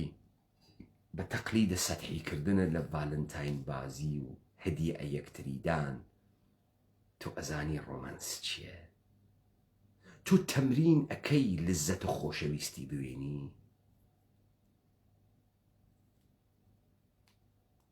یا ئەمەی کە شەیان لە تەرانەیەکە ئایژێت لە تەنیایی و لە نەبوون توا لەم مەزمونە شێعرەکەیم لەبیر نییە. فرمێسکەکان من دانە دانە ئەکەوێتە ناوە تاوەکەی بەردەم و ئەسووتێت و دووکەڵ ئەوێت و من شامم گریە کەباوە، گریان کەواوە، من شامم گریان کەواوە.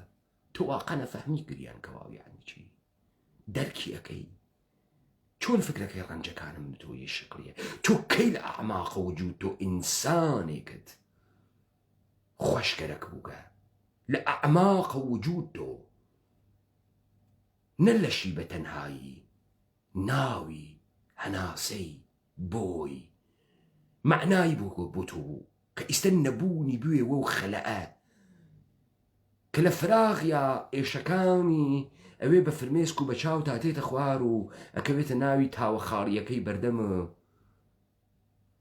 تا شامەکەت بکاتە گریە کەباب.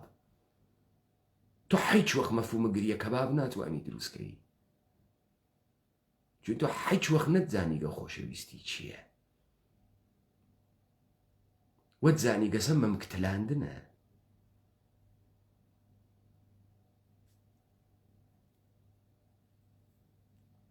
چۆن تۆ لە ڕەنجە شەهیار تێبی؟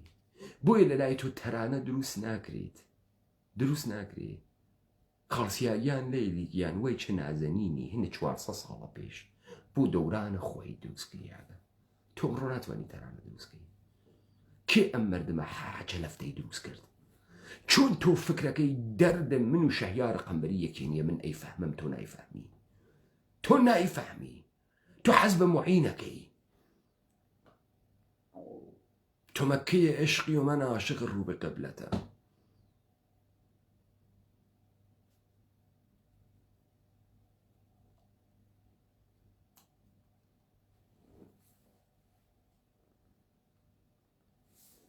بۆ زندگی دنیای ئەمڕۆ،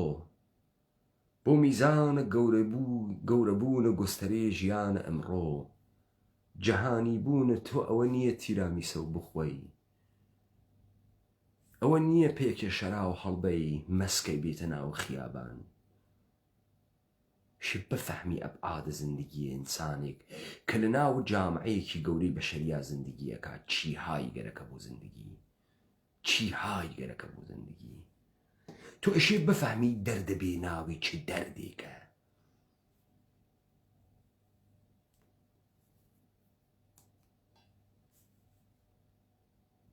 دەردە بێ ئابڕووی چ دەردێکە، دەردە تەوەهۆم چ دەردێکە، دەردە لافلێدان و گەزافلێدان لە شەرافەتە مشتێ بێشەرەف چ دەردێکە. من دوێکە لە دیبەیتەکەم وتم تۆ فکرەکەی ئێمە لاتبازیەکەین حەملەکەینە کاورا، نە ئێمە تەحلیلەکەی نەزانین بێشەرەفی، بۆیە بێشەرەفە پێدەین. تحلیلمان کردی هیچ شرافەتی کەتیان نییە، گشتی نەمایشە، بێشەرەفی. گوێدوا پێ مەسعودە بارزانی هەم خۆت بێشەرەفی، هەم باوکە گەوادە بێشەرەف بوو. گوێدوا پێ قاسملو قازی مەحەمەد تەرەفدارانیان، گوێدان وا پێ تەرەفدارانە کۆمەڵە حەپە ئوجالان بێشەرەفە کوڕ بێشەرەفن. ئەوەنە شەرەف لە خۆتان دەرخەم بزانمەستان. فکر نەکەی ئێمە لات بازیەکەین، نەتفەهمی دەردە ویلیامە 14 ساڵە چییە، دەردە هەبوون باوکێکی حیز چییە، وە گشتتان وەکو حەپە و جالان باوکتان حیزوگە کلکەیان کردگە لە لادێکەی خۆیانە، بۆیە حەپە و جالانتان لێ دروسەوێ نۆکەرە دەوڵەتە ئێرانی و نظامە جوولەکە و دەوڵەتە تورکی حاڵیت بوو.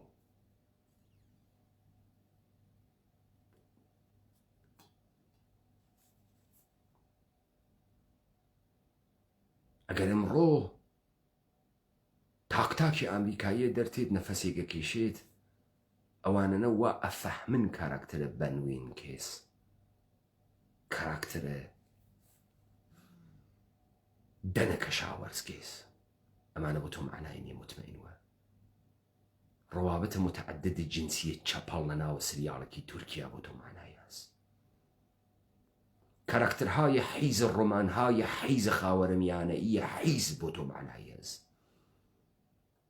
تازە نافەهمی عەزەمەت یعنی چی، بۆ چی دەردێکە خوا، بۆیە تەزاهوراتەکەی من بێشەرەفم، بۆیە تەزاهوراتەکەی من بێناموسم،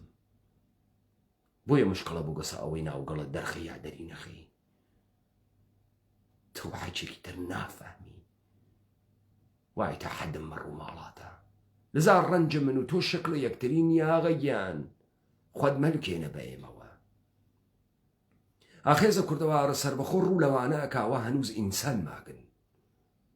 وا ڕەنجەکانیان فرە گەورەس، وا قەرارە لەناوە دڵ ڕەنجەکانیان بێنە دەرەوە. فەهمیت ڕەنج چه شکڵیە؟ منم دیبەیتە دامەدەم مەسادیقە مختلف لە ڕەنج بۆ ئێوە تێرمەوە تا بفەهمی پەیمانە حەیدەری وەختی لە ئاخێزە کوردەوارە سەربەخوا ئێژێت ئێمە لە کونە زامەکانمانەوە هاتکینە سەدەرەوە، تا بفەهمی وەختی لە کونە زامەوە تێتە دەرەوە تەئاتر ناکەی، نەمایش ناکەی، تووڕەیەکانت دەنگە من، تووڕەیەکانت دەروونە منە کە تێتە دەرەوە. ئەوانەی من ئێژمیان ئینگلیز واتەنی ئایمینەت تەئاتر نییە، زەخمە دەمەکاتەوە. ڕەوەندێکە تەیم کردگە، تەجروبەیەکە وا کردگمە، مەجالسێکە وا گەڕیاگم، جەهانێکە وا فکرم تیا کردگە سۆ، هەنگاوێکە کە هەڵم گرتگە، تەمامە کەلەماتێکە کە لەگەڵ توا ڕەد و بەدڵم کردگە، تەمامە تەجروبەیەکە کە لە نێوانە ئێوە گرتم، تەمامە ناسینێکە کە لە دنیای ئەترافم حەسم، حەیکی تەئاتر نییە. ڕەنجە تۆ ڕەنجە من فەرقەکە، هیچ خۆفرۆشتنێکی تیا نەبوو کارە ئێمە، هیچ جەلب نەزەر و عنتەریاتێک و بە شوێن شۆهرەتا چوون و خۆ دەرخستنی تیا نەبوو، زام بوو، ڕەنج بوو.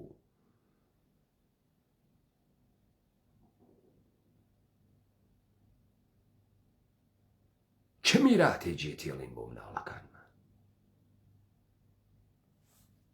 چیان بۆ جێتێڵین؟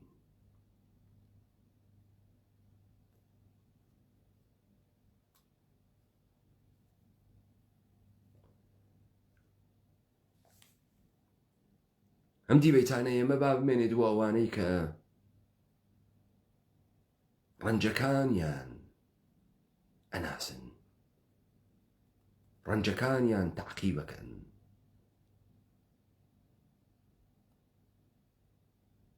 و بۆ ئەوانەی کە تەئاترەکەن، و بۆ ئەوانەی کە زەڕەتەڵ مسقاڵی ئینسانیەت نێ لە وجودیانە.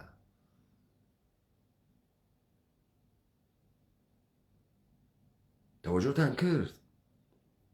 ئەم دیبەیتانە بەردەوامەوێت لە مەسادیقی ڕەنجێک کە من لە زندگی ڕۆژانەیە تەک بە تەکە ئێوە تێرمی و بە ئێوە ئێژم چەنی غافڵ بوون لە خۆتان، چۆن تفتان کردە خۆتان، چۆن تەباهیتان هاوردە ڕێگەی خۆتان، چۆن خۆتان هەڵتان بژارد خاور و خەفیف و سەخیف ون، چۆن هیچ وەخت نەدایکیت، نەباوکیت، نەتەسویرە برایت، نتەسویرە قەومیت، نەتەسویرە هاوشاریت، نەتەسویرە ئینسانێکی کە من لەم سەرزەمینە ئیعتمادم بە یەک نەفەر نییە ناوی بێرم باسی خاسی بکەم. من لەم دیبەیتانەم ناوێرم بێژم پیایە خاسە، چون ئەوە نەبێ پرنسیب لەم سەرزەمینە ئێمە فرە بووگە ئەمڕۆوە یەکێ ئێژی خاسە سوحا جووتا وەشێنیت، سوحا تەمام ڕزاڵەتەکانی دەرەکەفێت.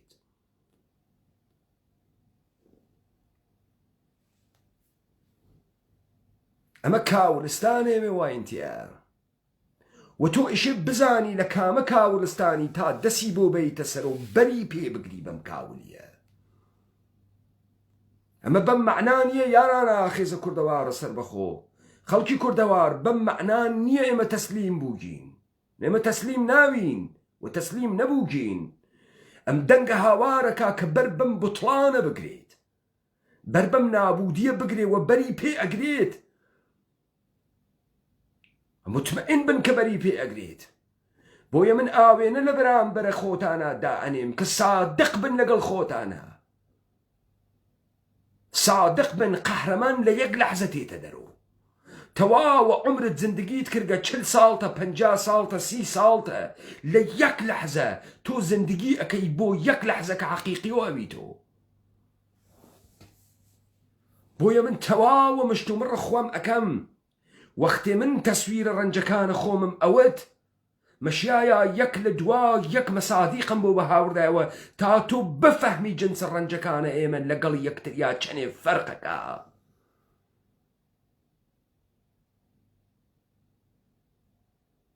تا تۆ بزانیت خەیلێکە ماگە بوویت و هاو ڕەنج ئێمە، خەیلێکت ماگە نایێ بەخۆی.